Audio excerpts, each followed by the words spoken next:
Welcome to Nonprofit Nerd Impact Unleashed. Get ready to dive into the world of nonprofits, where the nerdy passion and unstoppable dedication of those making a real impact is celebrated. Together with your host, Jarrett Ransom, the inspiring stories and game-changing strategies of nonprofit leaders will be explored. Join us to unravel the mysteries of successful fundraising, uncover the secrets to effective advocacy, and nerd out over innovative approaches to solving social challenges. Nonprofit Nerd Impact Unleashed is your go-to podcast for no-nonsense discussions with real-life superheroes of the nonprofit sector. Get ready to unleash your inner nerdiness and discover or rediscover how to change the world together. Now let's dive in and embrace the power of our nerdy side. You're about to hear from my dear friend, Sarah Grone, and I think she's really going to give you some great insight into her life. She is a professional road tripper. That's right, professional road tripper. Did you even know that was a thing? She's a mama of four, a CEO of two businesses, and she loves to garden. So I hope you enjoy our conversation. She is always a dear to chat with. And again, she's so much fun. She's so much real. So here's Sarah Grone. Hey, thank you to Bloomerang. Again, really appreciate your support, really appreciate your investment into these conversations. Love what you guys are doing, love your culture. Thanks, Bloomerang. Sarah, I am so glad to have you joining me today for this conversation. When I was thinking about season one, balancing acts, nonprofit nerd, impact unleashed, I think of all the roles that people play, and I knew I absolutely 100% had to have your voice in this conversation. So for everyone listening, Sarah Grone is here with me, someone whom I consider a super close, dear friend of mine, although we don't talk nearly enough. Sarah, thank you for saying yes to this invitation. Thank you so much for having me. This is such an honor. Yeah. Well, when I look at successful parents, I pretty much only see a photo of you, Sarah. And I feel like you're doing so much good. You are so invested in your community, so invested in your family, so invested in juggling all the things. And so if you feel comfortable, let's dive into some conversations. And I really like to ask out of the gate, who are you? And that encompasses everything, right? Like, what are the names you go by? What are the titles that you own? What are all of the things? Who are you? How do you show up in this space? Yeah. I'm Sarah. I am also a mom and a bonus mom and a business owner, multi-passionate business owner. So business owner of a couple gigs, a nonprofit lover and enthusiast. I've worked both in-house and as a consultant. I'm a wife and a gardener and a friend. I don't know. I could go on, but those are the big ones. Yeah, you could go on. We share a gardening love, and I know you've been seeing my photos lately. That's been a lot of fun. I have to ask, is gardening something you do because it brings you joy? It reduces stress? Like where does that inspiration come from? It totally brings me joy. Your garden is thriving. I had something eat all of my broccoli recently, and I'm so envious, like down to the little nubs, little stems. So sad, but I've been gardening, and my parents are both horticulturists. They kind of instilled that from the very beginning. I've gardened professionally on a farm, ran some gardens, but I really it's a time where my brain actually shuts off, like one of the very few times that my brain turns off. I get back into my body. It's a fun activity with my kids, but I really try to keep it for myself. Just a place to rejuvenate, and I can think about all the things, and I get carrots and tomatoes out of it. The fruits of your labor, right? Yeah. And the veggies of your labor. Well, you mentioned mom, bonus mom. What does the makeup of your family dynamics look like? Yeah. So my bonus kids are 21 and 18. We have four girls, 21, 18, and then my own are age 5 and 2. We got a little spread. We have all the ages. The older two used to live nearby, and now they're across the country. They've got jobs and boyfriends, and Yeah. I Life. don't know. Yeah. And my young two are in school, and I get to get back to work. But I created my businesses around the time that I had my kid, my first daughter, and really crave that freedom that owning my own business and managing my own schedule allows, so that I can show up for her and have her by my side and reduce childcare costs, but um, and continue to work and do stuff that I really love. Yeah. How do you juggle that all, especially your schedule, right? And I know, for me, there's half of the time I'm doing school drop off, half of the time I'm doing school pickup, half of the time, like it's just, I'm doing half in a co-parenting schedule. You're doing 100% in a full parenting schedule, if that's, a thing, as in ever, we're really just half. But looking at it from a standpoint of how do you manage, because you said multiple gigs, like you've got multiple businesses and multiple schedules. How do you manage that? Yeah, it's a lot, and I don't think I do it gracefully all the time, to be very frank, but I truly built these businesses around the flexibility that I crave Yeah. and being able to show up for my kids. And as they get older, they're in childcare now. I have a kindergartner, one's in preschool. So they're gone for a majority of the day, but then like last week they had dentist appointments and then couldn't go to school the rest of the day. And then they were both homesick on Friday. Next week is parent teacher conferences. So their school's out, early out all week. Like it's a lot. I feel like just looking ahead a week or two, not trying to freak out about like when am I going to get things done. I'm a night owl, so I stay up and crank out a bunch of work when no one needs me. Would love to be a morning person, but I wake up when my kids do and we just all get ready together. Um, so I find some time. I also choose clients that will allow me to work minimal hours while maximizing the time that I have with them and still meet my own financial goals. Yeah. And I think that's super important. And I know you and I have been on many Zooms before where your kids will show up on the Zoom. My kid might show up on the Zoom. Like it's just kind of par for the course. Do you find that that comfort level is there with the clients you work with as well? Absolutely, absolutely. I tend to work with social service agencies for nonprofits, and there's so many people who are caregivers or parents and really understand the juggle, no matter how old their kids are and how around they may be. And I'm always really upfront that I'm a mom first, and they may pop in and um, just shoo them away with a snack or something. And then my other business outside of nonprofits is branding and web design and message coaching for moms who own businesses. Like I mostly because I was craving connection to other moms who are in the same position as myself, um, to just have that understanding of like it's all happening at the same time. There's no separation. Yeah, it is all happening at the same time. I want to get back to the dentist appointment, the parent teacher conference, we can look at our calendar and we can say, okay, there's X number of days. We know that we have these deadlines. We know that we're working on these projects, and then fire drill, right? Like our children get sick or the school is closed for whatever reasons. How do you manage that? Because you said, I try not to freak out. What are those things that you do to minimize the freak out? Um, the kids have an iPad. So that's one tool. Not afraid to use it. They love some educational games. We really have like a good cadence because I built this business with them at home with me and now they're in school. They understand that like when I have clients and I need to work, I am all in. And as soon as I'm done, I'm able to connect with them and make sure that their needs are met. And really just deciding like what tasks have to be done now and do I need to do them? Can I ask for help with them? Or can we rearrange the schedule and the goals for a client to still meet their needs and still get deliverables done on time, but also just understand that like life happens and letting go of some of that perfectionism. It's tough. Doesn't always happen, but It is tough. You said the H word, help, right? How easy is it for you to ask for help? What does that look like? Who do you ask?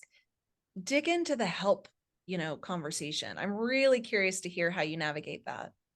We don't have like a big village or anything. Grandparents are kind of close by, but not close enough to watch the kids all the time. So a way that I ask for help in business is connecting with client, like help me understand what your goals for this are. Like if they come at me with, I have a zillion ideas and I want you to implement them right away, that feels really overwhelming to me. So just checking in regularly and reflecting back, like I want to understand what the overall mission is, what can we really focus on and what can we really leave out for right now. So I think like clear communication with my clients, and then bouncing ideas off of other people who are doing this kind of work, like yourself, also like, hey, I have this problem. Like, what have you done? Just really like connecting with other entrepreneurs who are managing similar schedules. Yeah. And I think you hit the nail on the head, like really selecting your clients. Who is it that you're working with? Are you in alignment with their culture, their values, their communication style? That to me has been a huge learning curve. Saying yes to the ones that feel so in alignment and saying no to those that might just barely be off kilter, right? Like, how do you identify the fit? That's tough. In seasons of abundance, it's a lot easier for me to pick and choose and say yes. And then in slower seasons or seasons where I'm feeling like I'm crunched for time or financially, it's really easy to be tempted to say, yes, I'll just do anything. And then I'm immediately reminded, like, Yeah. not a great choice. Like clients are interviewing me, there's some sales that I need to meet, but also like it's a relationship, especially for retainer clients and ongoing projects. And like branding is so personal and you really get to know somebody. Like, where do you end and your business begins? And like, I have to feel a good connection with somebody in order to go on that journey and dig in with them, whether it's a nonprofit who's rebranding their messaging and they're really holding it really close, or a business who just needs some help or they're just starting out. Like it gets really personal. Yeah. Funny how that happens, right? It's like as soon as you take a client that you maybe thought was going to be a fit, and then you're like, ah, there it is. Nope, I should have seen this before. Do you catch yourself like, oh, why did I not notice whatever before? And again, I've been there too, right? Like I started my business in 2009. I've certainly said yes to several projects that I wished I had said no to.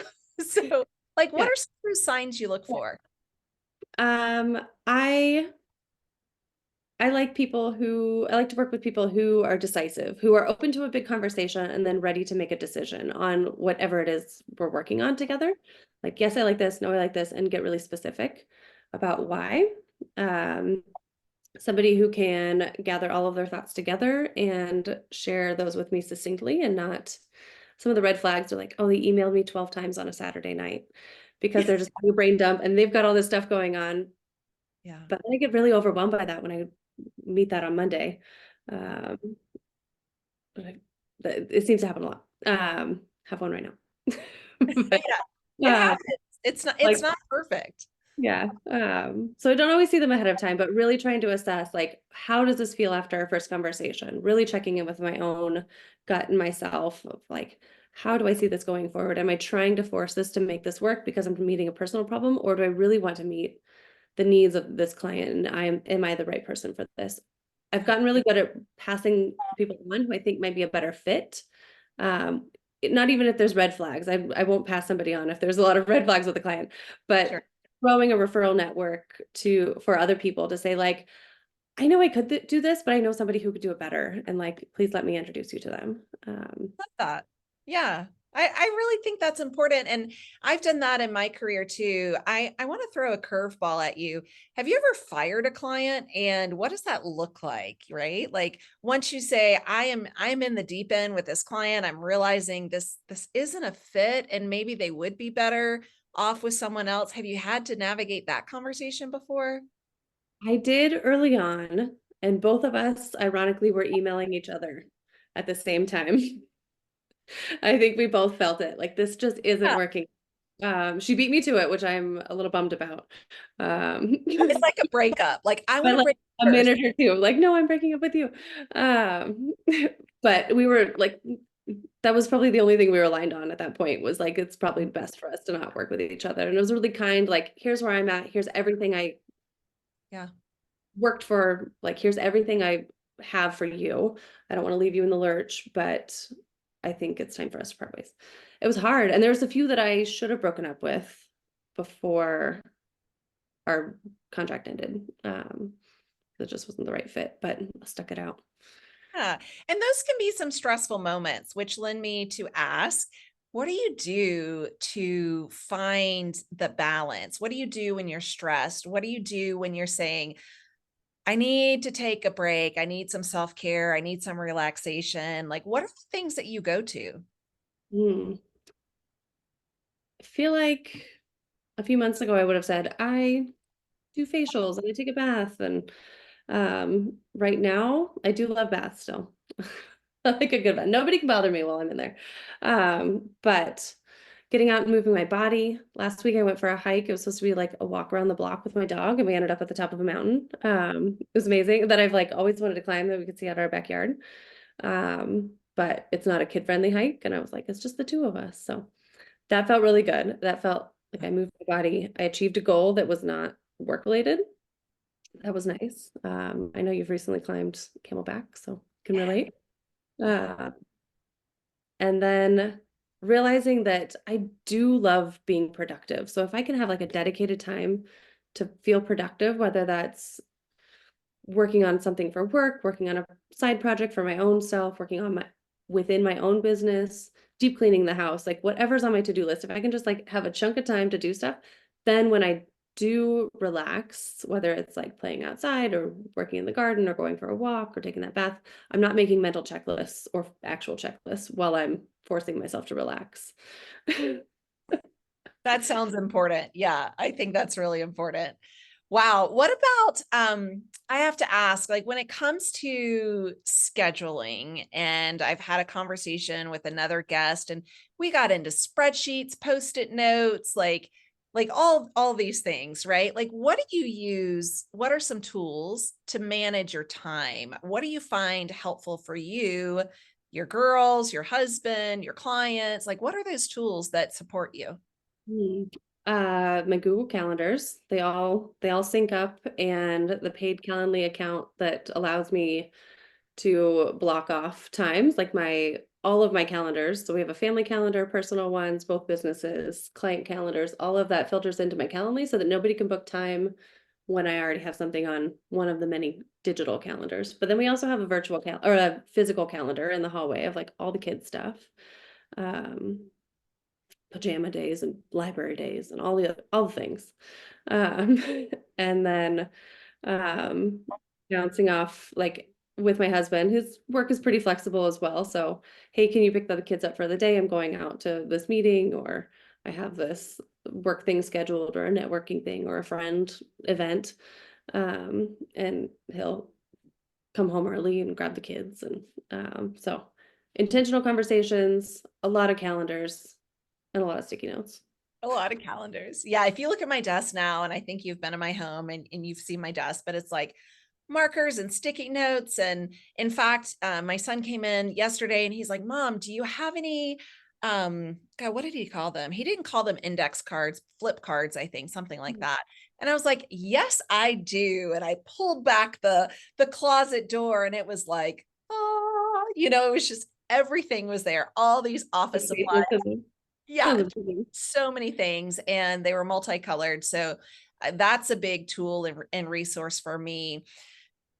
Oh my gosh, we could talk for hours, and I hope soon we will, and hopefully even like grab a hike together. That would be fun. We can move our bodies together.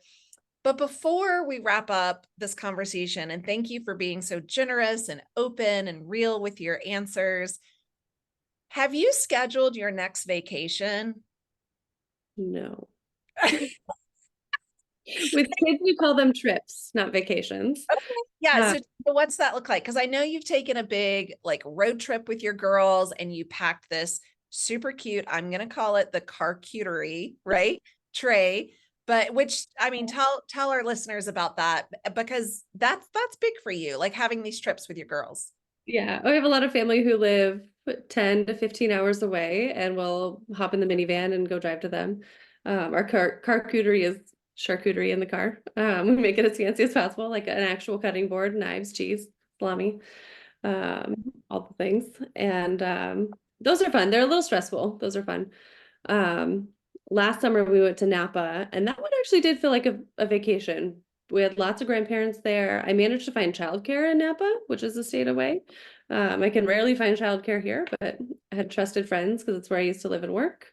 And they have kids, so they had personal referrals for a couple babysitters, so we got to go out and really enjoy Napa. That was fun. But next one coming up, I have no idea. No idea. Oh gosh. All right, Sarah. Well, for our listeners that are saying, I want to know more about Sarah, where can I find more information about the gigs, the offerings that you provide? Where should we find you? Both my websites are probably the best place to get to know me. In my nonprofit hat, it's called projectbigimpact.com. And then my mama hat is Impactful Mama. And you can learn all about me there. I love it. Well, I'm sorry that your broccoli got eaten. I'm happy to share some of my vegetables. And yeah, I love that you're into gardening. That to me is a big stress reduction, getting my hands in the dirt, like seeing something really grow and then enjoy it. It's so cool. So I enjoy sharing those stories with you and hearing your stories as well. Yeah. Well, thank you for having me. This was wonderful. Yeah, thank you, Sarah. It's always fun chatting with you, and we do need to schedule that hike. So let's get that on the calendar. Absolutely.